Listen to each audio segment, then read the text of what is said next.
Ang alamat ng kawayan?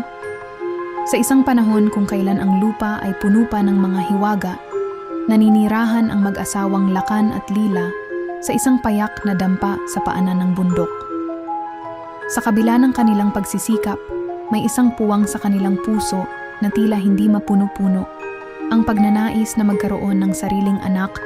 Isang gabi, sa ilalim ng pilak na liwanag ng buwan, isang himala ang bumungad sa kanila. Isang sanggol na natatabunan ng mga sariwang dahon, sa kanilang bakuran ang kanilang nakita. Kinupkup nila ito parang tunay na anak. Pinangalanan nila itong Bambo. Lumaking kakaiba si Bambo. Hindi siya kasing macho ng ibang mga binata sa baryo. Ngunit mayroon siyang kakaibang tayog at tatag. Kapag siya ay nagtatrabaho sa ilalim ng matirik na araw, tila hindi siya napapagod. Kapag humahampas ang malakas na hangin, ang kanyang katawan ay yumuyuko lamang ng bahagya ngunit hinding-hindi natutumba. Ngunit ang pinakamahalaga sa lahat ay ang kanyang puso. Si Bambo ang nagsilbing lakas ng tumatanda na niyang mga magulang. Isang hapon, ang langit na dating asul ay biglang nagdilim.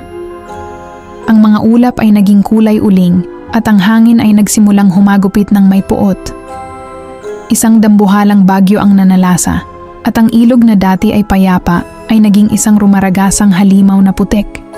Sa gitna ng kaguluhan, nawasak ang dampa ni Lakan at Lila. Nakita ni Bambo ang kanyang mga magulang na pilit kumakapit sa isang gumuhong poste habang tinatangay ng malakas na agos.